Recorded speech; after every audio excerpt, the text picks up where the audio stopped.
KMS news, आपलं कराड, आपला आवाज.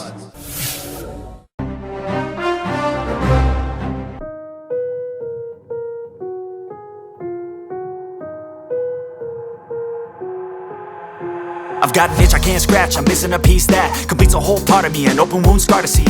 Everybody come here, gather round, welcome to the freak show, the best in town. What the hell's wrong with me? I don't get along with anybody, honestly. I've been living in my own head constantly, thoughts jumbled round, think I need a new lobotomy. Wait, all these thoughts are too negative, I don't wanna get lost in the sedative. Gotta show them what I got, I'm competitive. You know I'm about to go off, I won't let them win, I'll take a stab, I wanna chase a bet.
संस्थापक छत्रपती शिवरायांना मानाचा मुजरा करून, जिजाऊ माँसाहेबांनाही मानाचा मुजरा करून, आरक्षणाचे जनक छत्रपती शाहू महाराज यांनाही प्रणामाने वंदन करून, माथाडी कामगारांचे आराध्य दैवत कैलासवासी आमदार अण्णासाहेब पाटील, कैलासवासी वळवेकर साहेब, कैलासवासी शिवाजीराव अण्णासाहेब पाटील, कैलासवासी संभाजीराव अण्णासाहेब पाटील, मातोश्री वत्सलाताई पाटील, माथाडी चळवळीतील ह्या प्रेरणा देणाऱ्या थोर व्यक्तींना मी या ठिकाणी प्रणामाने वंदन करतो. आज नवीन वाटचालीला सुरुवात करत असताना या वाटचालीच्या सुरुवातीला आशीर्वाद, मार्गदर्शन आणि दिशा देण्याचं काम ज्यांनी करावं आणि ते आपले सर्वच सन्माननीय व्यक्ती ज्यांच्या हस्ते आजचा हा कार्यक्रम संपन्न होत आहे ते आमचे छत्रपती उदयनराजे भोसले साहेब, राज्यसभेचे सदस्य, ज्यांची या कार्यक्रमामध्ये खूप आम्ही वाट आजही पाहतोय, आताही पाहतोय.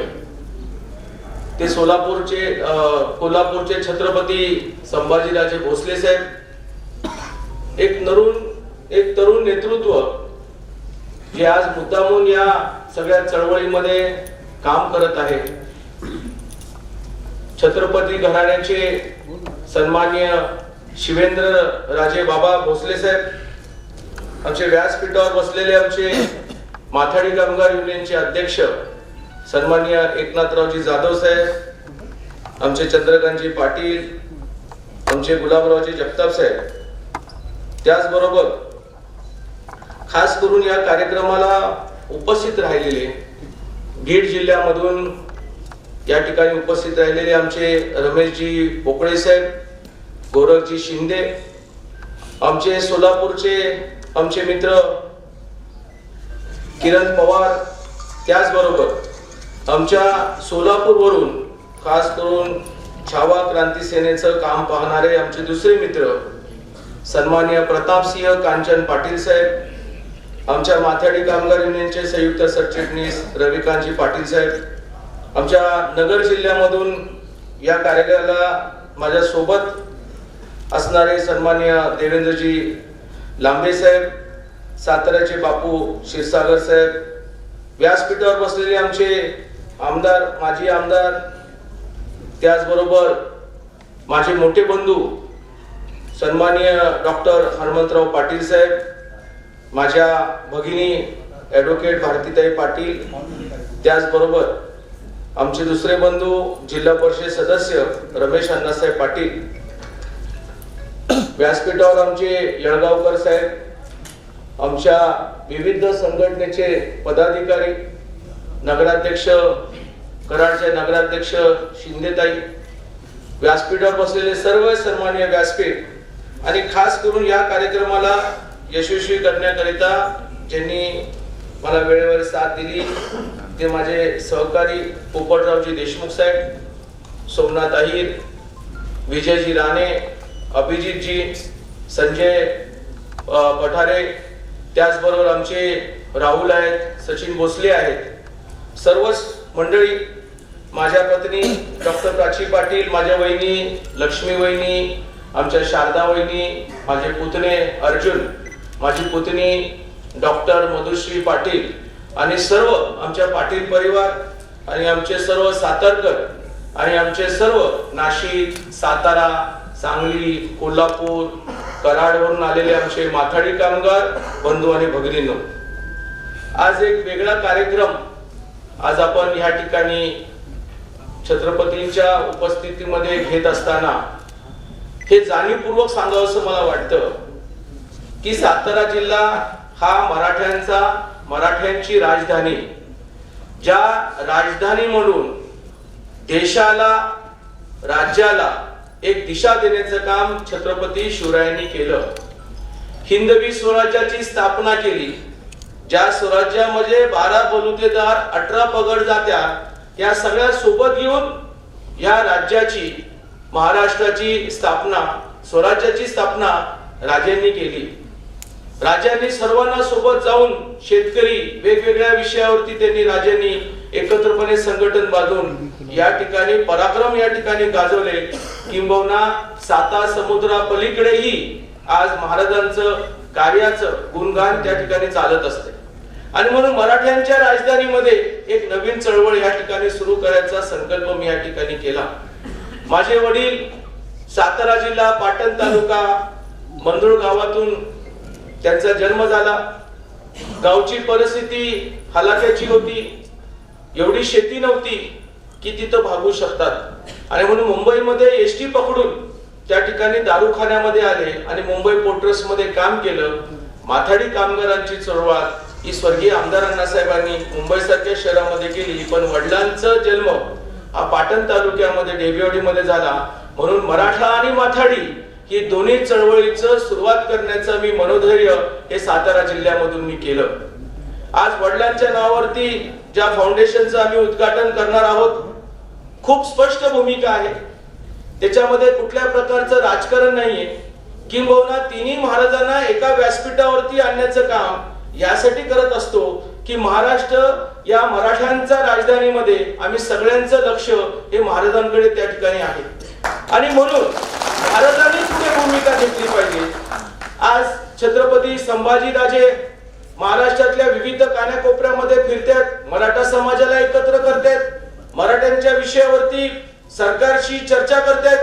तर छत्रपती उदयनराजे भोसले यांनीही महाराष्ट्राच्या मुख्यमंत्र्यांना वेळोवेळी इशारा देण्याचं काम केले. पण आता कुठेतरी आपल्या भावकीसाठी आपल्या मराठा समाजासाठी एकत्र येण्याची वेळ आलेली आहे. आणि तो एक प्रयत्न होता की ह्या तिघांना एकत्र या ठिकाणी आणण्याचा. मुंबईमध्ये मराठा क्रांती मोर्चाच्या माध्यमातून आम्ही एक बैठक घेतली होती. महाराज साहेबांनी याचं मान्य केलं होतं, परंतु कुठल्या तरी एका वेगळ्या कार्यक्रमानिमित्त त्यांना याला जमलं नाही. परंतु महाराज साहेब सदैव मराठा समाजाच्या पाठीशी सदैव आहेत हे वेळोवेळी त्यांनी सरकारला ठणकावून सांगितलेलं आहे. आणि म्हणून यदा कदाचित जर राज्यकर्त्यांना असं वाटत असेल की महाराजांचं यामध्ये काही सहभाग नाही, तर असं नाहीये. ज्या दिवशी महाराज साहेब रस्त्यावरती उतरतील, महाराष्ट्रातल्या मराठा समाजाला हाक देतील, त्यावेळेला सरकारच्या असणाऱ्या लोकांना पळायला जागा राहणार नाही हे स्पष्टपणे आज वडिलांचं कार्य माथाडी चळवळीपुरतं मर्यादित नव्हतं. 1980च्या दशकामध्ये वडिलांनी मराठा समाजाला आर्थिक निकषावरती आरक्षण मिळावं यासाठी फार मोठा लढा त्यांनी तयार केला होता. विदर्भ, मराठवाडा, खानदेश, कोकण, पश्चिम महाराष्ट्र आणि हे सगळ्या लोकांना एकत्र करून 22 मार्च 1982 ला तो मोर्चा काढला होता. त्यावेळच्या सरकारने आर्थिक निकषावरती आरक्षण हा मुद्दा कुठेतरी बाजूला ठेवला. परंतु ह्या आरक्षणाच्या मागचा हेतू काय होता? कारण मोठ्या संख्येने माथाडी कामगार मराठा समाजाचा होता. विदर्भ, मराठवाडा या ज्या वेळेला दौरे होत होते त्या दौऱ्यावरती लक्षात आलं, अरे नेते सगळे मराठी आहेत, मंत्री सर्व मराठी आहेत, परंतु जो काबाड कष्ट करणारा शेतकरी आहे त्याला कुठेतरी आता पायावर उभा करण्याची संधी आलेली आहे. छत्रपती शाहू महाराजांनी त्या ठिकाणी आर्थिक निकषावरती आरक्षणाची सुरुवात केली. मग देशाच्या राज्यघटनेने डॉक्टर बाबासाहेब आंबेडकरांच्या माध्यमातून आरक्षणाची व्याख्या जर तयार केली, मग त्यामध्ये आर्थिक निकषाचा जर सहभाग झाला तर कुठेतरी ग्रामीण भागातला शेतकरी आरक्षणाच्या माध्यमातून शिक्षणामध्ये, नोकरीमध्ये, पदोन्नतीमध्ये पुढे येऊ शकतो. आणि वडील फार असे कडक होते, आम्ही बघितलं लहानपणी. आणि 22 मार्चच्या मोर्चाच्या नंतर वडिलांनी कठोर निर्णय घेतला. समाजाला दिलेला शब्द जो 23 मार्च उजाडला तो सूर्योदय वडिलांनी पाहिला नाही. त्यावेळेला मी घरात होतो, माझे लहान भाऊ होते. आज डॉक्टर भाऊ जे माझे या व्यासपीठावर बसले होते ते स्वतः घरामध्ये होते. आमचे दादा होते, आबा होते, म्हणजे आमचे शिवाजीराव पाटील, संभाजीराव पाटील, मग आमचे आईसाहेब होते आणि काही मराठा चळवळीतले कार्यकर्ते घरी मुक्कामी होते. आणि तो सर्व चित्र आजही आमच्या डोळ्यामध्ये आहे. आणि म्हणून ज्या वेळेला मी मराठा म्हणून उभा राहतो त्यावेळेला माझ्या वडिलांचं जे काही योगदान या चळवळीला आहे ते मी पाहतो. आणि माझ्या वडिलांचं योगदान जे कुठेतरी माथाडी पुरतं सीमित राहिलं होतं ते कुठेतरी मोठ्या प्रमाणामध्ये वाढावं अशी माझी फार मनोमनी इच्छा त्या ठिकाणी होती. मराठा क्रांती मोर्चाच्या माध्यमातून अण्णासाहेब पाटील आर्थिक विकास महामंडळ निर्माण झालं. त्या महामंडळाच्या माध्यमातून मला साधारण महाराष्ट्रामध्ये 20,000 मराठा समाजाच्या तरुणांना या ठिकाणी बँकेच्या माध्यमातून कर्ज देऊन त्यांना पाया उभा करण्याची एक फार मोठी संधी त्या ठिकाणी मला मिळाली. आम्ही तालुके दौरे केले, जिल्हे दौरे केले. कित्येक मराठा समाजाच्या तरुणांचे अजूनही फोन येतात, बँका कर्ज देत नाही, बँक त्या ठिकाणी आमचं कर्ज मंजूर करत नाही, टाळाटाळ करते. आणि आजही मी त्यांचं काम करत असतो, जरी अध्यक्ष नसलो तरी मी काम करतो. कारण शेवटला माझी बांधिलकी माझ्या मराठा समाजाशी पहिली आहे, मग त्या पदाची आहे. जीवनामध्ये बदल येतात आणि जातात, सरकार येतं आणि जातं. मागच्या वेळेला 2014चं सरकार शिवसेने भारतीय जनता पक्षाचं होतं. त्याच्या अगोदर त्या ठिकाणी राष्ट्रवादी काँग्रेसचं सरकार होतं. आणि आज अचानकपणे कधीतरी पहाटेची शपथविधी पण आम्ही पाहिली की ज्याच्यामध्ये राष्ट्रवादी आणि भारतीय जनता पक्ष होतं. तर लगेच काही महिन्यामध्ये शिवसेना, राष्ट्रवादी काँग्रेस आणि काँग्रेसचे सरकार बघितलं. म्हणजे राजकारणाच्या पलीकडे आपण कुठेतरी आपल्या मातीच्या माणसाबरोबर जर संघटित राहिलो आणि मातीच्या माणसाला जर न्याय देऊ शकलो तर सगळ्यात मोठं होईल असं मला त्या ठिकाणी ठामपणे वाटत होतं. आणि म्हणून या ठिकाणी ही नवीन संकल्पना मांडत असताना भरपूर काळजी घेतली. आम्ही राजकारणाची काळजी घेतली. मलाही बघताना काही लोक राजकीय पक्षासारखं पाहतात, बरोबरच आहे. आम्ही 1999 च्या अगोदर आमचे मोठे बंधू स्वर्गीय शिवाजीराव पाटील काँग्रेसमध्ये होते. 90 नंतर राष्ट्रवादी काँग्रेस पक्ष स्थापन झाला. आम्ही राष्ट्रवादीमध्ये गेलो. राष्ट्रवादी पक्ष सरकारमध्ये यायच्या अगोदरच आमच्या मोठ्या बंधूंचं निधन झालं. तर आमच्या संघटनेमध्ये विधानसभेची पण तिकीट एकाला मिळाली. वर्षानुवर्षी राष्ट्रवादीमधून कामं करत होतो.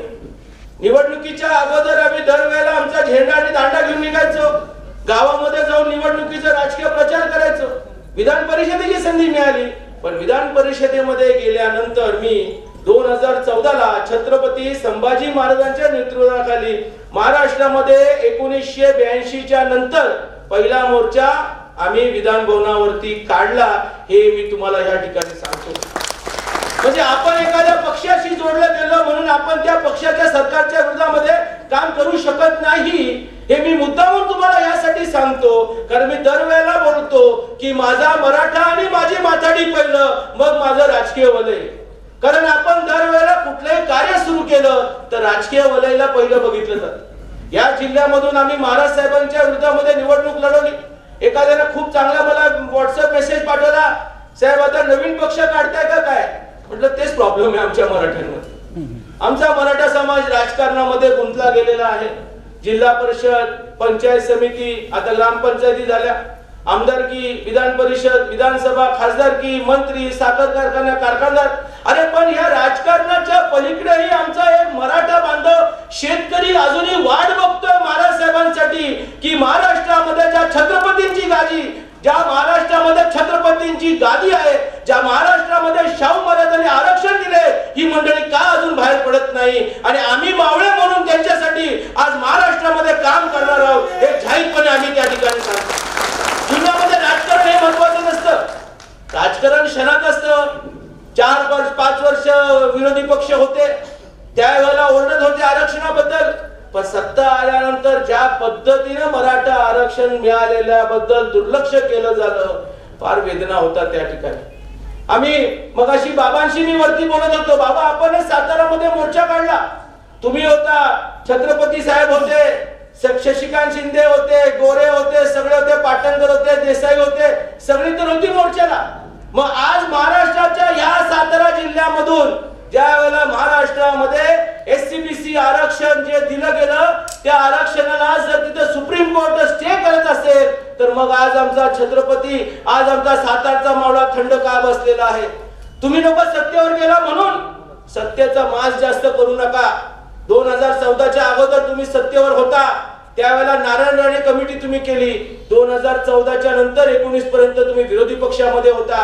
याचा अर्थ थोडकाच असतो की सत्ता ही छलबिचल असते, कुणाच्या हातावरती फोडून आलेलं नाहीये. की आयुष्यभर आम्ही आमदार राव, मंत्री राव, मुख्यमंत्री राव, विरोधी पक्ष नेता नाव किंवा उपमुख्यमंत्री नाव कधी कधी पलटी होऊ शकतं, परंतु जर तुम्ही लोकांनी आपल्या चळवळीशी समाजाच्या बांधिलकी जर तुम्ही ठेवली तर जरी तुम्ही पदावरून पाय उतार जरी झाला असला तरी लोक तुम्हाला डोक्यावर घेतल्याशिवाय नाचल्याशिवाय राहणार नाही, हे मी तुम्हाला जाहीरपणे या ठिकाणी सांगतो. आणि म्हणून महाराज साहेब या फाउंडेशनच्या माध्यमातून आम्ही भरपूर काम करणार आहोत. माझे मोठे बंधू डॉक्टर अप्पांनी आमचे शिवाजीराव पाटील साहेब दादा यांच्या नावावरती एक संघटन चालवतात, त्यांच्या माध्यमातून आरोग्यासाठी काम करते. माझ्या पत्नी त्या ठिकाणी प्राणा फाउंडेशनच्या माध्यमातून काम करतो. परंतु महाराष्ट्रामध्ये ज्या व्यक्तीने मराठा समाजासाठी आपल्या आयुष्याचं बलिदान दिलं, या बलिदानाला आयुष्यात कधी व्यर्थ न जाता ती चळवळ परत परत चालू राहिली पाहिजे, हा एकमेव संकल्प या ठिकाणी केलेला आहे. बऱ्याचशा गोष्टी आहेत. आज केंद्रामध्ये त्या ठिकाणी पार्लिमेंट सुरू झालेलं आहे. महाराज साहेबांना दिल्लीला जायचं होतं. हा कार्यक्रम असल्यामुळे महाराज साहेबांनी टाळलं नाही. बोले की मी कधीही कार्यक्रम घ्यायच्या अगोदर परवानगी घेत असतो, विचारत असतो. महाराज साहेबांनी शब्द दिल्यामुळे 28 तारीख आम्ही हे नियोजित केली आणि आज नियोजित केलेल्या कार्यक्रमामुळे महाराज साहेबांनी दिल्लीला जायला टाळलं नाही. दिलेला शब्द पाळला पाहिजे, पहिला आपण कार्यक्रमाला जावं म्हणून महाराज साहेब स्वतः ह्या कार्यक्रमाला उपस्थित राहिले. खरं म्हणजे मी माझ्या लांबलेलं भाषण थांबवत असताना एवढीच विनंती करतो, माझ्या महाराष्ट्रातल्या सर्व मराठा समाजाच्या बांधवांना थोड्या वेळासाठी आपण आपला राजकीय पक्ष जरा बाजूला ठेवूया, प्रयत्न करून बघा. मराठा क्रांती मोर्चाच्या हाकेनंतर महाराष्ट्र पेटला होता, ज्या पेटलेल्या महाराष्ट्राने पूर्ण देश पाहिला. मग त्यावेळेला तुम्ही एवढं पेटून मुंबईपर्यंत चाल करून गेलात, 52 मोर्चे काढले, 42 मराठा समाजाच्या बांधवांनी परळीच्या आंदोलनानंतर आपलं प्राण त्या ठिकाणी दिलेले. खुद्द स्वर्गीय आमदार अण्णासाहेब पाटील की जे स्वतः विधान परिषदेचे आमदार होते, यदा कदाचित राजकारणाच्या खेळी जर त्यांनी खेळल्या असत्या तर वडील त्या ठिकाणी मंत्री झाले असते, मराठ्यांचे नेते झाले असते. परंतु अण्णासाहेबांनी माझं राजकीय व्यासपीठ महत्वाचं नाहीये, पण माझा समाज महत्वाचा आहे आणि माझ्या समाजाला न्याय न दिल्यामुळे त्यांनी 23 मार्चचा सूर्योदय पाहिला नाही. आपण आपल्या समाजामध्ये असलेल्या लोकांचं बलिदान व्यर्थ कसं जाऊ शकतो? ती 42 माणसं तुमची नव्हती म्हणून सातारा जिल्ह्यामध्ये 42 माणसं नव्हती का? का ती फक्त नगर जिल्ह्यातली होती, मराठवाड्यातली होती, विदर्भातली होती म्हणून आपण दुर्लक्ष करणार आहोत का? नाही. आयुष्यामध्ये राजकारणाच्या पलीकडे समाज आणि जात हे फार महत्वाचं असतं. म्हणून माझ्या सगळ्या मराठा बांधवांना मी आव्हान करतो, ज्या सत्तेधारीवरती बसलेले असतील तर सत्याचा माज एवढा करू नका. तुम्ही किती झालात, कधी काही होऊ शकतं. मराठा समाज असो कुठलाही समाज जेवढं डोक्यावर घेऊन नाचतो तेवढं नंतर खाली पण उतरून तुडवतो, एवढं त्या ठिकाणी लक्षात ठेवा. तुम्ही आपल्या राजकारणाच्या चपला, आपल्या राजकारणाचे प्रश्न, आपल्या राजकारणाचे विचार अलिप्त ठेवून आज मराठा म्हणून या महाराष्ट्रामध्ये काम करणं गरजेचं आहे. एवढीच माझी महाराष्ट्रातल्या मराठा बांधवांना विनंती आहे. आज विदर्भ मराठवाड्यामध्ये दौरा करत असताना जी मंडळी भेटतात, जी मंडळी त्यांच्या वेदना सांगतात, त्या वेदनाला अनुसरूनच मी अण्णासाहेब पाटील विकास फाउंडेशनची स्थापना या ठिकाणी केलेली आहे. मी तुम्हाला वचन देतो, माझ्या आयुष्यामध्ये जेवढे दिवस असतील, जेवढे तास असतील, ते तास आणि दिवस हा माझा अण्णासाहेबांचा माथाडी कामगार आणि महाराष्ट्रातल्या मराठा समाजासाठी मी व्हायला तयार आहे. राजकारणाची गरज नसते. काय खासदार आहे, आमदार आहे, विधान परिषद आहे, 6 वर्ष 5 वर्ष, पुढं काय? पुढं काय नाही. पण जर माझा मराठा समाज उभा राहिला पायावरती, माझ्या मराठा समाजाचं दारिद्र्य जर संपवायला मला संधी मिळत असेल तर राजकारणाच्या पक्षापेक्षा माझा मराठा आणि माझा माथाडी महत्वाचा आहे. मी जाहीरपणे सांगतो, महाराज साहेब, महाराष्ट्रामध्ये महामंडळावरती काम करताना मी बऱ्याच ठिकाणी बोललोय आणि माझं ब्रीदवाक्य मी पूर्ण करेन की या महाराष्ट्रामध्ये 1 लाख मराठा उद्योजक मी या ठिकाणी तयार करणार आहे. 20,000 तर मी पूर्ण केलेलेच आहे. सत्तेवर नसलो तरी, महामंडळाचा अध्यक्ष नसलो तरी गावोगावी जाईल, जिल्ह्यात जाईल, तालुक्यात जाईल, गावामध्ये जाऊन बैठका घेईल. जी बँक मंडळी आमच्या मराठा बांधवांना कर्ज नाकारे व्यवसाय करण्यासाठी करण्यासाठी त्याच्याशी पण मी दोन हात करेल, पण माझं 1 लाखाचं टार्गेट पूर्ण झाल्याशिवाय मी पण शांत बसणार नाही. मी तुम्हा सर्व मराठा बांधवांना जाहीरपणे या ठिकाणी सांगतो, राजकारणामध्ये काम करताना साहेब आम्ही कधी पक्षच नाही पाहिजे. मराठा समाजाचा माणसाचा फोन आला कधी विचारलं नाही तू कुणाचा पक्षाचा माणूस आहे, तू याला मानत नाही, मराठा आहेस ना, काय प्रॉब्लेम आहे सांग. लगेच त्याचं फोनचं उत्तर बँकेला फोन आणि त्यांचा प्रश्न सोडवणं. एका चांगल्या दूरदृष्टीने आज मी या महामंडळाचं, आज मी या फाउंडेशनचं महाराज साहेबांच्या हस्ते उद्घाटन करत आहेत. मराठा बांधवांनी मला साथ द्यावी. जिल्ह्यात, तालुक्यात, गावात दौरे करण्याची माझी तयारी आहे आणि आपण या मराठा चळवळीच्या माध्यमातून एक वेगळ्या प्रकारे या राज्य सरकारवरती दबाव गट राहिलाच पाहिजे. मराठा क्रांती मोर्चाने आज जे काही चांगलं मिळवलं ते काही लोकांच्या मुळे गमवण्याची वेळ आलेली आहे. ज्या मराठा बांधवांनी 42 लोकांनी तरुणांनी आत्महत्या केल्या, जीवाचं बलिदान दिलं, त्या मराठा चळवळीचं बलिदान व्यर्थ जाणार आहे. कृपया करून जागे व्हा एवढीच या ठिकाणी आपल्या सर्वांना विनंती करतो. स्वागताचा कार्यक्रम मला दिल्यामुळे मी या ठिकाणी आपलं मनापासून स्वागत करतो. जिल्हा बँकेचे चेअरमन म्हणा शिवेंद्रराजे भोसले साहेबांचं एक वेगळा अभिनंदन, आभार मानलं पाहिजे. महामंडळाचं काम सुरू करताना आम्हाला जिल्हा बँकेने खूप ताकद दिली. 225 मराठा बांधवांना 17 ते 18 कोटी रुपयाचं कर्ज वाटप आपण आपल्या जिल्हा बँकेतून दिलं. मी जिल्हा बँकेचे मनापासून आभार मानतो. आमच्या वेगवेगळ्या बँका आहेत, मग SBI बँक आहे, राष्ट्रीयकृत बँक आहे, सहकारी बँक आहेत. महाराष्ट्रातल्या सर्व सहकारी बँका आणि राष्ट्रीयकृत बँकांचा मी आभार मानतो की मराठा समाजाच्या पायावर उभा करण्यासाठी तुम्ही जो आम्हाला हातभार लावलेला आहे, आम्ही कर्ज घेतलेला आहे, त्या कर्जाचा आम्ही व्यवसाय करू आणि व्यवसायाच्या माध्यमातून आम्ही हप्ते भरू. परंतु आता राज्य सरकारने महामंडळाला पैसे देणं गरजेचं आहे. नवीन सरकार आल्यापासून महामंडळाला 1 रुपया दिला नाही, सारथी बंद केली. आता चुकूनही या महामंडळाच्या नादाला लागू नका.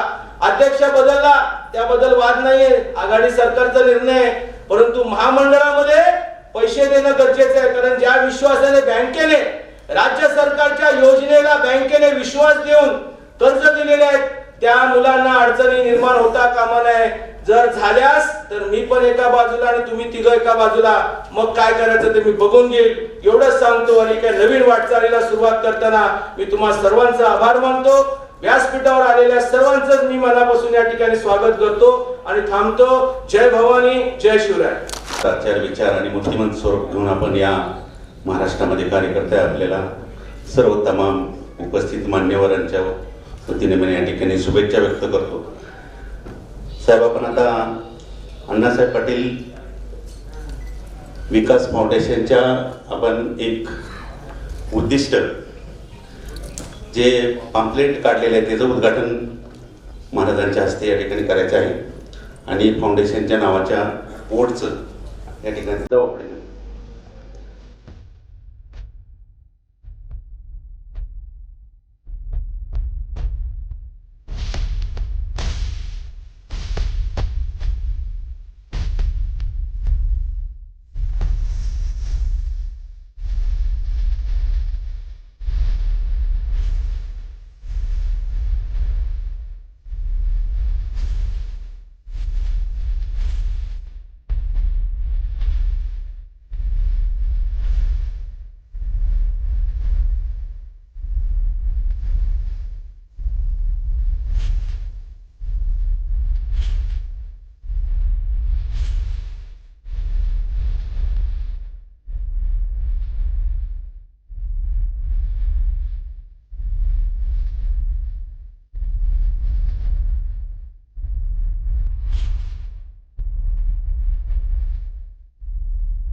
पाटील विकास फाउंडेशनच्या उद्घाटनाच्या निमित्तानं व उद्दिष्टानुसार कार्य शुभारंभाच्या निमित्तानं या फाउंडेशनच्या उद्घाटनासाठी उपस्थित असलेले राज्यसभेचे खासदार श्रीमंत छत्रपती उदयनराजे भोसले, त्याचबरोबर यांनी आता फार तळमळीनं आणि या राज्यामध्ये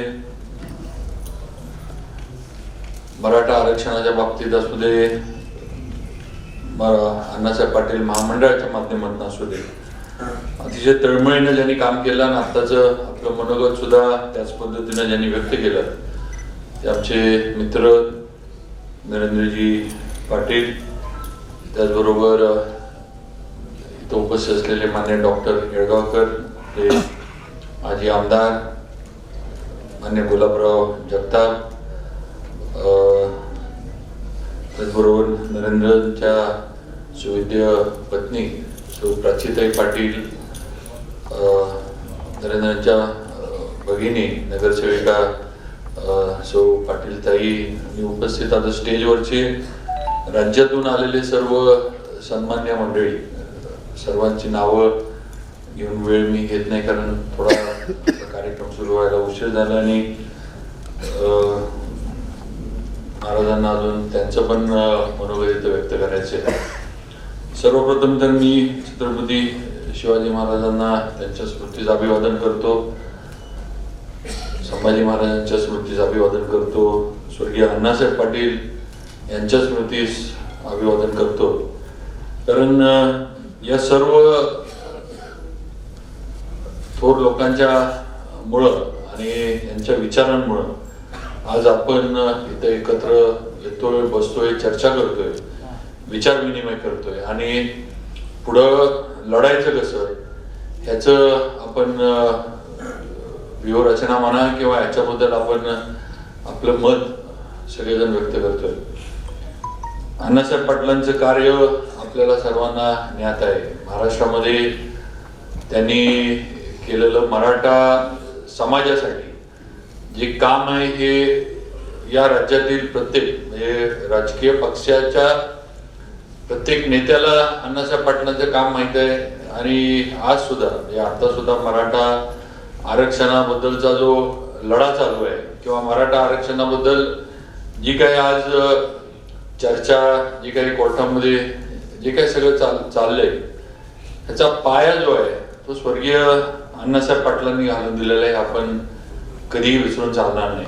कारण सुरुवात जी आहे ती त्यांनी करून दिली आणि त्याचा आता कुठेतरी त्यांनी करून दिलेला सुरुवातीचा, त्यांनी घालून दिलेल्या पायाचा कुठेतरी त्याचा कळस आपण आता गाठतोय.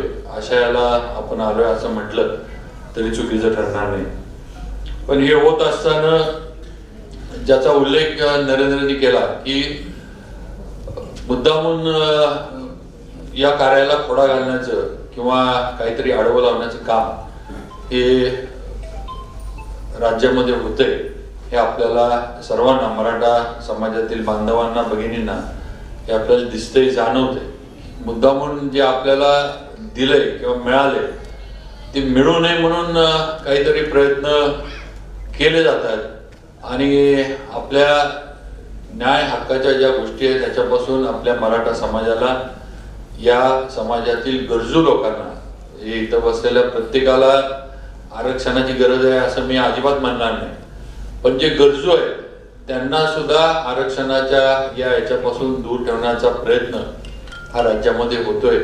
अशी एकंदर परिस्थिती महाराष्ट्र राज्यात निर्माण झाली आणि याच्याकडं, या आरक्षणाच्या विषयाकडं बघण्याचा दृष्टिकोन सुद्धा राज्यकर्त्यांचा थोडा म्हणजे टोलवाटोलवीचा झालेला आहे. आणि याचं मूळ कारण म्हणजे आपण सर्वजण आहोत असं माझं तरी स्पष्ट मत आहे. कारण समाज म्हणून किंवा मराठा म्हणून आपण कधी एकत्र येऊन लढायचं, एकत्र येऊन संघर्ष करायचा ही भूमिका कधी आपण घेतलेली नाही.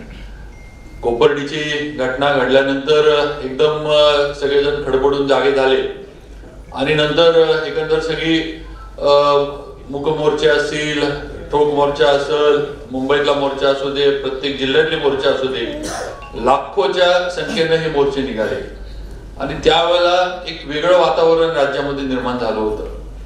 मग आपण नेमकी आता वाट कशाची बघतोय? आणखीन एखादी कोपर्डीची घटना घडली पाहिजे का, ज्या घटनेनंतर परत एकदा आपण सगळेजण जागा होऊ, याची वाट आपण बघत बसलोय का? ह्याचा कुठेतरी विचार मराठा समाजातील प्रत्येकानं केला पाहिजे असं मला वाटतं. आणि कुठेतरी आपण समाजासाठी एकत्र लढलं पाहिजे, ज्याचा उल्लेख नरेंद्रनी केला की राजकीय पक्ष हा विषय या मराठा आरक्षणाच्या बाबतीमध्ये सगळ्यांनी बाजूला ठेवणं गरजेचं आहे. प्रत्येकानं आपापली राजकीय जी काय महत्वाकांक्षा असेल, राजकीय जे काय आपल्याला जे पक्ष आपल्याला राजकीयदृष्ट्या ज्यांचे विचार आपल्याला पडत असतील त्या पक्षामध्ये आपापलं काम चालू ठेवावं, त्याबद्दल हे नाही. पण आरक्षणाचा मुद्दा ज्या वेळेला येतो त्यावेळेला राजकीय सगळे जे काय आपल्या चौकटी आहेत त्या बाजूला ठेवून समाज म्हणून आपण कुठेतरी एकत्र येणं गरजेचं आहे. तर खऱ्या अर्थानं आरक्षण किंवा खऱ्या अर्थानं हा लढा आपण सर्वजण मराठा समाजासाठी जिंकू, ह्याचा कुठेतरी विचार समाजातील प्रत्येक स्तरातील लोकांनी करणं गरजेचं आहे. राजकीय पुढाऱ्यांनी असू दे, सामाजिक कार्यकर्त्यांनी असू दे किंवा या मराठा समाजातील विचारवंतांनी असू दे, या सर्वांनी हा विचार करणं गरजेचं आहे की राजकीय प्रत्येकानं आपल्या चौकटी या प्रश्नासाठी बाजूला ठेवून एकत्र आलं पाहिजे. आणि याचं सगळ्यांनी मिळून मग छत्रपती उदयनराजे असतील, कोल्हापूरचे छत्रपती संभाजीराजे असतील, या सगळ्यांच्या नेतृत्वाखाली हा लढा अंतिम याच्यामध्ये जावा अशी एक भावना किंवा एक भूमिका आपण सर्वांनी जर घेतली तर मला वाटतं चुकीचं होणार नाही. कारण शेवटी प्रश्न मांडायला, ते सोडवून घ्यायला कोणीतरी पुढं व्हायला लागतं. तुम्ही काय असं जे सध्या आपण बघतोय की प्रत्येक जिल्ह्यामध्ये कुठेतरी बैठका होतात, कुठेतरी मेळावे होतात आणि त्याच्यातनं परत कुणीतरी नवीन विषय काढतं आणि चर्चा करायला जातं.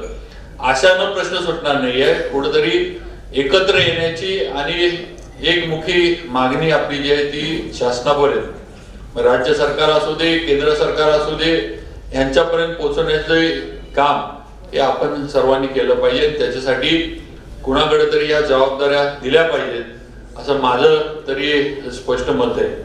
आज नरेंद्रनी जे इथं अण्णासाहेब पाटील विकास फाउंडेशन काढले, त्यांना जी तळमळ त्यांच्यामध्ये आहे ही तळमळ आपण ओळखली पाहिजे. कारण त्यांनी त्यांच्या घरातला कर्ता पुरुष हा याच्यासाठी घालवलेला आहे, हे आपण विसरून चालणार नाही. आणि म्हणून ही तळमळ त्यांची जी आहे ही आपल्याला या प्रश्नासाठी किंवा मराठा समाजातल्या विविध प्रश्नांसाठी आपल्याला दिसती. अण्णासाहेब पाटील महामंडळाच्या माध्यमातून त्यांनी जे कार्य केलं हे आपण सगळ्यांनी बघितले. जे दौरे त्यांनी केले राज्यामध्ये हे आपण सगळ्यांनी बघितलेले आहेत. इतर वेळेला आपण म्हणजे महामंडळ कशासाठी घेतो किंवा दिली जातात ह्याचा अनुभव आपल्याला सगळ्यांना आहे. हे जर त्यांना वाटलं असतं तर महामंडळाचं तेवढं ऑफिस आणि जी काही तरतूद केली जाते ती घेऊन ते अगदी मुंबईमध्ये शांतपणे बसू शकत होते. पण त्यांनी अख्ख्या राज्याचा दौरा केला, प्रत्येक जिल्ह्यामध्ये जाऊन या महामंडळाच्या माध्यमातून तिथल्या असणाऱ्या गरजू विद्यार्थी असू दे, कुणी असू दे, त्यांना महामंडळाच्या माध्यमातून मदत झाली पाहिजे. जे निकष आहे त्या निकषामध्ये जर माझा मराठा बांधव बसत असला, माझी भगिनी जर बसत असली तर तिला त्या महामंडळाच्या माध्यमातून न्याय मिळाला पाहिजे, ही भूमिका त्यांनी घेतली. हे आपण बघितलंय, वर्तमानपत्रात असू दे, कुठल्या याच्यामध्ये असू दे, हे आपण बघितलेलं आहे. त्यामुळे ते आपण विसरून चालणार नाही. आणि म्हणून ही तळमळ त्यांच्या मनामध्ये जी आहे ही आपण सगळ्यांनी ओळखणं गरजेचं आहे. आणि त्यांच्या मागं किंवा आता ते जे कार्य हातामध्ये घेतात त्या कार्याच्या मागं आपण खंबीरपणे उभं राहिलं पाहिजे. एक गोष्ट आपण मराठा बांधवांनी नक्कीच मान्य करणं गरजेचं आहे. किती जरी कुणी काही म्हटलं, किती जरी टीका टिप्पणी केली किंवा काही जरी वेगळंपणानं जरी काही गोष्टी मांडण्याचा प्रयत्न केला तरी एक आपण सर्वांनी गोष्ट मराठा समाजाने किंवा मराठा बांधवांनी मान्य केली पाहिजे की देवेंद्र फडणवीसांनी, माजी मुख्यमंत्र्यांनी आरक्षण आपल्याला दिलं ही वस्तुस्थिती आहे. की आपण नाकारून चालणार नाही. आणि हे आरक्षण त्यांनी हायकोर्टामध्ये पण टिकवलं, हे सुद्धा आपण लक्षात घेतलं पाहिजे. त्यामुळे जे केलंय, ज्यांनी केलंय ते आपण मान्य करणं ही आता काळाची गरज झालेली आहे. दुर्दैवानं सुप्रीम कोर्टामध्ये नंतर हे आत्ताच्या या सरकारचं ज्यावेळेला इथं सरकार आलं त्यावेळेला स्टे मिळाला आणि एकंदर सगळं आरक्षण जे आहे हे सुप्रीम कोर्टाच्या सगळ्या निर्णय प्रक्रियेमध्ये किंवा कायदेशीर याच्यामध्ये अडकलं. ही वस्तुस्थिती आपण मान्य करणंच गरजेचं आहे. त्याच्यातनं वेगळे त्याला फाटे फोडून वेगळं काही त्याच्यावर टीका टिप्पणी करून काही अर्थ नाही. आणि म्हणून राज्य सरकारवर आपला मराठा समाजाचा किंवा आपला दबाव निर्माण करणं व या ह्याच्यासाठी सुप्रीम कोर्टामध्ये योग्य बाजू मांडून लवकरात लवकर जो स्टे बसलेला आहे तो उठला पाहिजे. मग पुढं काय जे खंडपीठ असू दे, घटनापीठ असू दे, जे काय असेल त्यांना जो निर्णय घ्यायचा तो घेऊ दे. पण आज तरी हा जो स्टे बसलेला आहे तो स्टे उठवण्यासाठी राज्य सरकारनं पूर्ण ताकदीनं तिथं या आरक्षणाच्या बाजू मांडली पाहिजे. ही भूमिका आपल्याला घेण्यासाठी कुठेतरी दबाव मराठा समाजाच्या माध्यमातून निर्माण करणं ही आता काळाची गरज झालेली आहे. नाहीतर परत जे आपल्या हातातोंडाला आलंय ते आपल्याला परत मिळणार नाही ह्याची कुठेतरी विचार हे प्रत्येक म्हणजे राजकीय समाज सगळ्यांनीच या गोष्टीचा विचार केला पाहिजे असं नक्कीच मला या निमित्तानं सांगावं असं वाटतंय. आणि मी जे इथं बोललोय हे खरं म्हणजे माझे विचार आहेत. मी काही कुठेही पक्ष संघटना म्हणून मी बोललेलं नाही, पण एक मराठा समाजातील एक व्यक्ती म्हणून किंवा एक कुटुंबाचा आता असणारा प्रमुख म्हणून जे मला दिसतंय, माझे जे आजूबाजूला मित्र आहेत किंवा फिरत असताना समाजामध्ये राजकीय याच्यामध्ये जी परिस्थिती दिसती आपल्या समाज बांधवांची त्या परिस्थितीला धरून आणि त्याला धरून मी बोललेलो आहे. त्यामुळं या सगळ्या गोष्टींचा विचार करून सर्वांनी एकत्र येऊन लढा मराठा आरक्षणाच्या बाबतीत.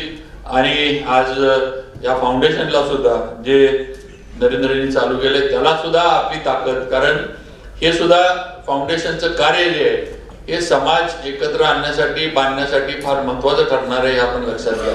की नुसता आजचा कार्यक्रम आहे आणि उद्या पेपरला बातमी यावी म्हणून हा काही कार्यक्रम इथं होत नाहीये. हे या फाउंडेशनच्या माध्यमातून जिल्ह्यात तालुक्यामध्ये एक वेगळी संघटना राजकीय पक्ष विरहित एक वेगळी संघटना मराठा समाजातील असणाऱ्या विविध प्रश्नांसाठी निर्माण व्हावी अशी एक अपेक्षा या कार्यक्रमाच्या निमित्तानं मी या ठिकाणी व्यक्त करतो. मला इथं बोलवलं, माझा सत्कार केला त्याबद्दल माझे मित्र नरेंद्र पाटील यांना मनापासून मी त्यांचे आभार मानतो आणि माझे 2 शब्द इथं थांबवतो. जय हिंद, जय महाराष्ट्र, जय जिजाऊ. छत्रपती उदयनराजे भोसले साहेबांचं आपल्याला महत्त्वाचं मार्गदर्शन या ठिकाणी ऐकायचं आहे. मी त्यांना विनंती करतो, महाराजांना मी विनंती करतो की आपण या ठिकाणी आपले विचार मांडावेत. छत्रपती उदयनराजे भोसले साहेबांचा एक नेता एक आवाज. एक नेता एक आवाज. एक मराठा. एक मराठा.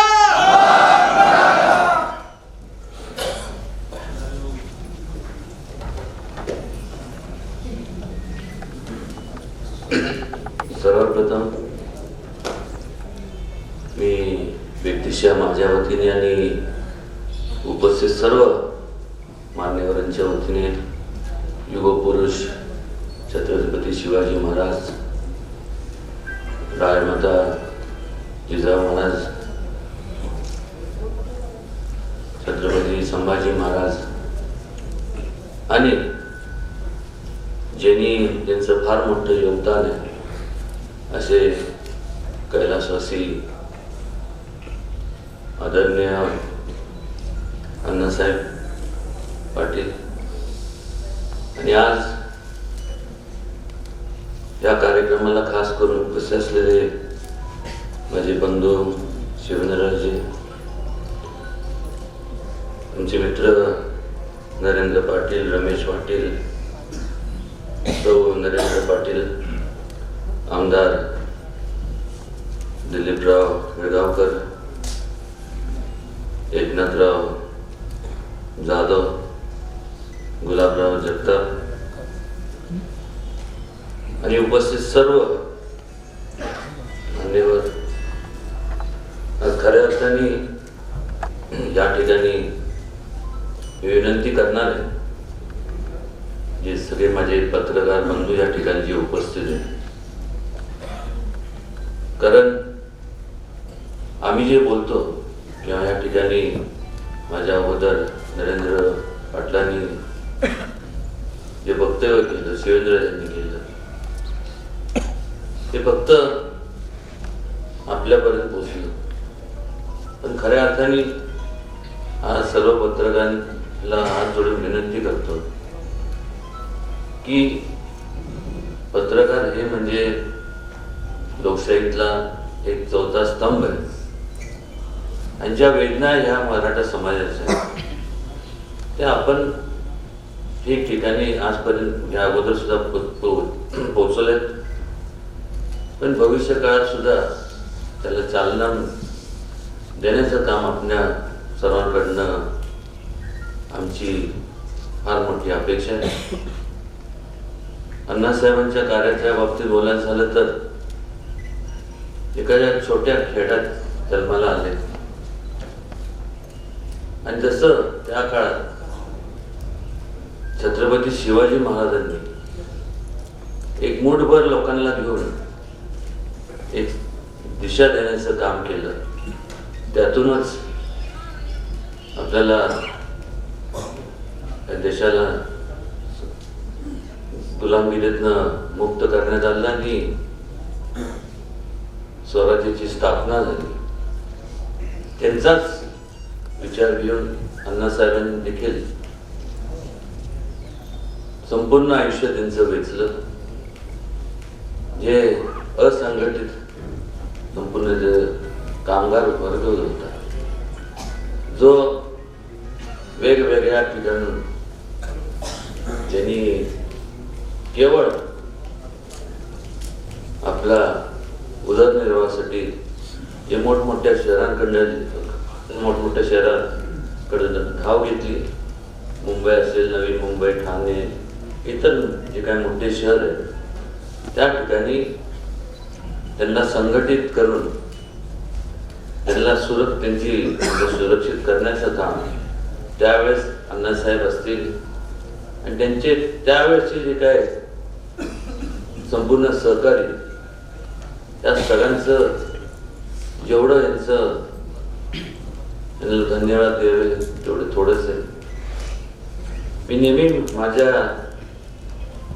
परकटपणे मी सांगत असतो की आर्थिक जो निकष आहे, मला अजून आठवतंय की ज्या वेळेस मंडल आयोग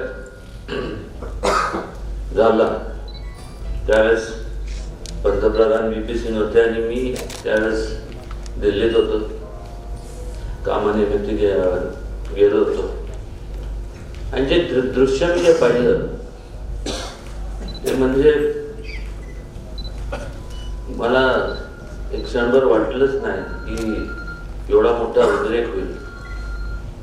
त्यावेळेस प्रो आणि अँटी जे काही लोक होते मंडळाच्या, ते अक्षरशः रस्त्यावरती येऊन एकामेकाला जे हातात मिळाले, कुऱ्हाडी, काट्या, गुप्त्या, अक्षरशः वार करत होते. आणि वाईट एवढंच वाटतं की ज्या वेळेस हे संपूर्ण मोर्चांना सुरुवात झाली, मी तर माझं परकटपणे नेहमीच मत सांगत असतो, मला एक समजत नाही आणि त्याचं उत्तर खरं तर जेवढे म्हणून सर्वच केवळ मराठा समाजाचे आमदार नाही किंवा खासदार नाही, तर प्रत्येक कुठल्याही जातीतले जरी आमदार आणि खासदार जरी असले तरी आज त्यांच्या सुद्धा मतदारसंघात मराठा समाज वाचते आणि मग एक लोकप्रतिनिधी या नात्याने भेदभाव करणं हे त्या लोकप्रतिनिधीच्या पदाला शोभत नाही. कुठेतरी आपण विचार केला पाहिजे की मागण्या तरी काय, दुसऱ्यांचं काढून आम्हाला देऊ नका, पण जसं त्यांना न्याय दिला या संपूर्ण मराठा समाजाची मूलभूत मागणीच आहे, जसं त्यांना न्याय मिळाला, सगळ्यांना न्याय दिला गेला, तसं मग आमच्यावरती अन्याय का? आज प्रत्येकाला वाटतं की मराठा समाज फार सरळ आहे. आपण जर बारकाईने विचार केला तर शेतमजूर घ्या, जिथं जे कष्टकरी लोक आहेत आज त्यांची अवस्था काय? प्रत्येक ठिकाणी नोकरीत असू दे, त्यानंतर तुमच्या ऍडमिशनला असू दे, या ठिकाणी जर मी अभ्यास केला असेल, मी कष्ट घेतले असतील आणि मला समजा 90% किंवा जे काय असेल 95% मार्क्स मिळाले, जर मला ऍडमिशन मिळायचं असेल आणि एखाद्याने कमी अभ्यास केला आणि त्याला माझ्यापेक्षा निम्मे मार्क्स म्हणजे मार्क्स मिळाले असतील, तर हा माझ्यावरती होणारा अन्याय. नोकरीत सुद्धा मला समजत नाही की प्रमोशनचं आपण पाहिलं तर त्याच्यात सुद्धा जे तुमच्या काल जे तुम्हाला तुमच्या म्हणजे तुम्हाला ज्युनियर होते, प्रमोशन मिळालं की तुम्हाला सिनियर होतात, मग काम करायचं तरी कसं? कारण की ती एक फार मोठी मानहानी. आणि मग होतं काय, हे काय मी वेगळं काय माझ्या मनातलं सांगत नाही, सगळ्यांना ते अनुभव आलेले आहेत. आणि मग तो कुठं ना कुठेतरी त्यांच्या मनात ते ठेवतात आणि मग म्हणतात ते वेगळी वागणूक जे काल त्यांचे सिनियर होते त्यांना त्यांच्याकडे देण्यात येते. आणि वास्तविक मी नेहमी एक विचार करतो की आपण जसं मगाशी नरेंद्र म्हणाले किंवा मग शेणराजे म्हणाले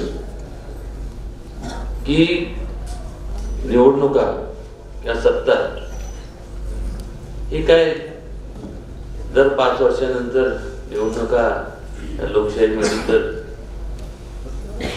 असतात, होत असतात. मग त्यावेळेस मात्र ही जी लोक आहेत, जे तुमचे लोकप्रतिनिधी आहेत, ही लोक जर तुम्हाला तुमच्या अधिकारासाठी जर तुम्हाला साथ देणार नसतील तर तुम्ही सुद्धा अशा लोकांच्या पाठीशी उभं राहिलं पाहिजे की जे तुम्हाला न्याय मिळवून देतील, तुमच्या हक्कासाठी तुमच्या खांद्याला खांदा लावून पुढाकार घेतील. आज साधं म्हणजे कौतुक करावं काय मला तर कळत नाही खरंच. आज सुप्रीम कोर्टामध्ये तुमचं जज वेळेवर आपलं तुमचं वकील तुमचे वेळेवर हजर राहत नाही. एवढं मोठं संपूर्ण वादळ चालू असताना म्हणजे हे जाणीवपूर्वक केल्यासारखंच असं दिसून येतं. आणि का माहित नाही, पण आज ना उद्या मला या संपूर्ण नेते मंडळींना कुठल्याही पक्षातले असले, कुठल्याही पदावरती असले, मला एकच त्यांना सांगावंसं वाटतं, विनंती करावीशी वाटते सगळ्यांना की लोकांचं अंत बघू नका. कारण की एकदा जर उद्रेक झाला थांबवणार कोण पुढे जाणार? समजा आधी मी ठरवलं थांबवायचं, मी तरी तुम्हाला काय सांगू शकतो की असं जर करू नका. आज तुमच्या सुद्धा प्रत्येकाच्या कुटुंबात तुमचे आता ठीक आहे, काय बरेचसे लोक इतर जे आहेत ते त्यांच्या ऐन तारुण्यात त्यांना मिळालं नाही. आज निदान पुढची पिढी आपल्याकडे अपेक्षेने बघते. काय करणार त्याचे तरुण मुलं आहेत, काय कर म्हणजे त्यांनी काय केलं पाहिजे, हा प्रत्येक मूलभूत विचार ह्या संपूर्ण लोकांनी केला पाहिजे, जे स्वतःला लोकप्रतिनिधी म्हणून संबोधित करतात. फार बोलण्यापेक्षा आता कुठेतरी या नरेंद्रांनी जे अण्णासाहेब पाटील फाउंडेशनची सुरुवात केली आणि त्यांनी त्यांच्या तळमळीने त्यांनी आज ते रमेश त्यांच्या घरातले सर्व या ठिकाणी जे उपस्थित आहेत त्यांचे सर्व बाकी सहकारी म्हातारीमधले ज्येष्ठ सर्व या लोकांनी एक विचार नजरेसमोर ठेवला. त्यांनी संपूर्ण आयुष्य त्यांचं अर्पण केलं की कुठेतरी आज ह्या एका कॉजसाठी, ह्या कारणासाठी आपण एक आपलं आयुष्य वेचलं पाहिजे, जसं कैलासवासी आदरणीय अण्णासाहेबांनी वेचलं. खरोखर म्हणजे कधी मला भेटायचं योग आला नाही त्यांना, पण जे कार्य आम्ही पाहतो हे ऐकून आहे, खरंच माणूस एकच शब्द त्यांना लावतो, व्हेरी ग्रेट पर्सन. एखाद्या छोट्या खेड्यातनं तिथं जाऊन एवढं संपूर्ण निर्माण करणं तोंडाच्या गप्पा नाही. आणि त्यामुळं माणूस एखाद्या घराण्यात जन्माला आला तर त्याला मोठेपण प्राप्त मिळतच, पण खऱ्या अर्थाने कुठलाही व्यक्ती असू दे त्यांच्या कार्यपद्धतीमुळंच त्यांना मोठेपण प्राप्त होतं. आज शिवाजी महाराजांचं जरी आपण उदाहरण घेतलं की एवढे वर्ष झाले तरी देखील आज ज्योत आपण पाहतोय हे ते. आणि त्याचप्रमाणे अण्णासाहेबांचे सुद्धा आज आपल्यात जरी नसले त्यांचं कार्य हे त्यांचं एवढं बोलकं आहे की खरंच म्हणजे काय बोलणार, शब्द अपुरे पडतात. पण मात्र आता कुठंतरी हे राजकारण थांबलं पाहिजे. कुठंतरी आता समाजाला केंद्रबिंदू मानून लोकांनी, या लोकप्रतिनिधींनी खास करून विचार करणं गरजेचं आहे की आपण काहीतरी आयुष्यात आपलं ऋण कुठंतरी ज्या लोकांसाठी आपण थोडं तरी जनाची नाही तर मनाची तरी आपण लाज राखली पाहिजे. आणि कुठेतरी जसं जन्माला येतो त्यावेळेस आपलं ऋण कुठं लागतं आणि या संपूर्ण ह्याच्यात त्यांनी सहभागी व्हावं असं मला सांगा की कोणी गॅरंटी देऊ शकतं? कोणीच नाही. आज या ठिकाणी कोणी छाती टोकपणे सांगू शकतं की कधी आपला श्वास बंद होईल? आणि मग ह्यांना एवढं जर समजत नसेल तर एवढं तरी समजा की तुमच्या सुद्धा कुटुंबात मुलं आहेत, ते उद्या आज जरी तरुण लहान असले तर ते उद्या ते तुम्हाला जाब विचारणारे की तुम्ही काय केलं, का नाही केलं. आणि मग माणूस जेव्हा स्वतःच्या नजरेत पडतो ना त्याच्यापेक्षा जास्त म्हणजे त्यापेक्षा जीवन न राहिलेलं परवडलं. काय विचार काय उत्तर देणार मला सांगा? ठीक आहे आज आमदार आहे, उद्या खासदार आहे सगळं, पण मुलं काय उत्तर देणार तुमच्या मुलांना? आणि कुठेतरी आता सगळं थांबलं पाहिजे. राजकारण किती राजकारणाच्या पायात आता खरं सांगू का गजकरण झालं. काय वैताग, यांना कुठली भाषा कळती मला तेच कळत. लोक एवढे सगळे लोकांनी जीव दिले, लोकांनी मोर्चे काढले, लोकांच्या भावना तुम्ही समजून घेत नसाल तर मग काय? जे काय त्यांचं काय वर्णन करणार. फार बोलण्यापेक्षा मी एवढंच सांगेन की ह्या संपूर्ण जे चांगला एक उपक्रम नरेंद्र रमेश यांनी त्यांचे संपूर्ण सहकार्यांनी जो हाती घेतलाय, त्यांना जे जे म्हणून सहकार्य लागेल त्यात मी असेल, शिवेंद्र असतील,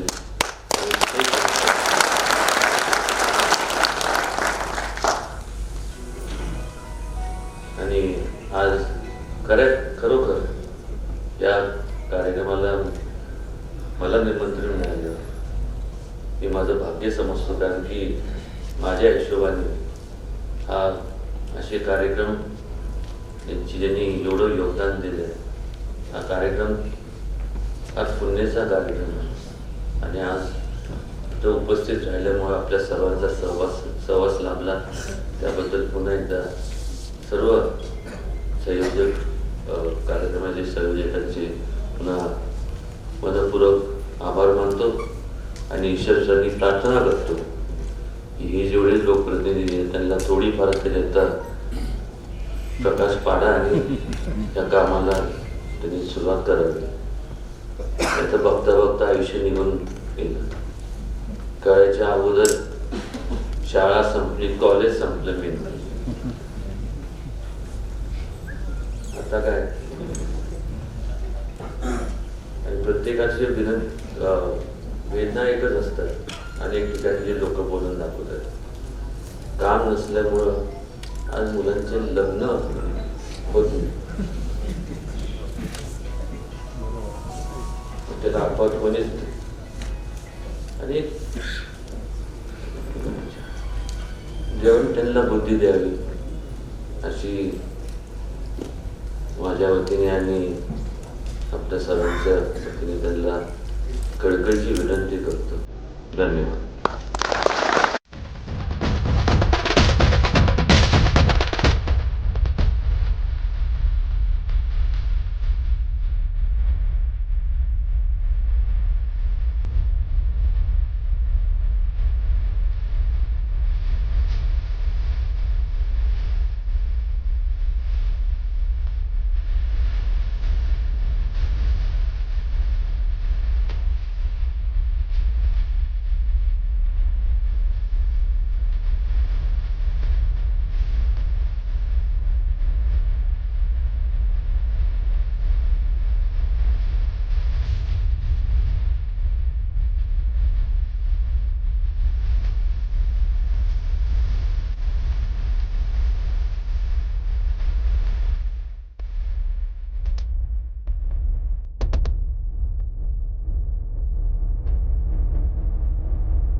सगळ्यांनी टाळ्याच्या वाजवामध्ये स्वागत करा. माथाडी चळवळीला 50 वर्ष पूर्ण झालं आणि फार एक ऐतिहासिक स्मरणिक आहे ज्यामध्ये आमच्या जुन्या कित्येक माथाडी कामगारांचा उल्लेख आहे. त्यांनी खूप काम केलेलं आहे.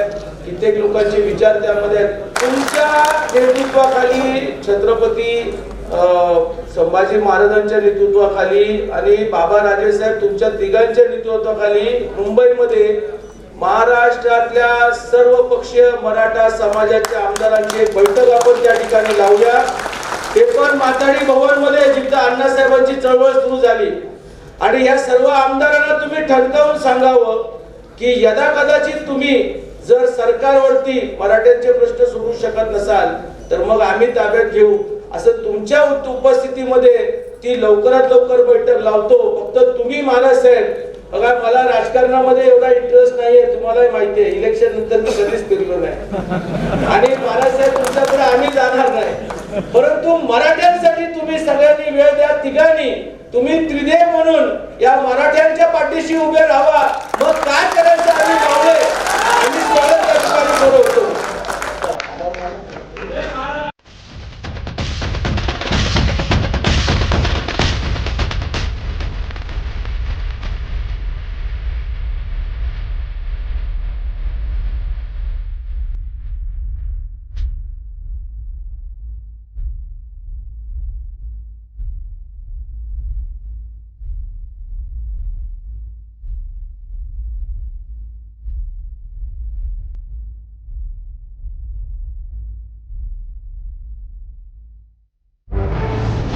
KMS न्यूज आपलं कराड आपला आवाज.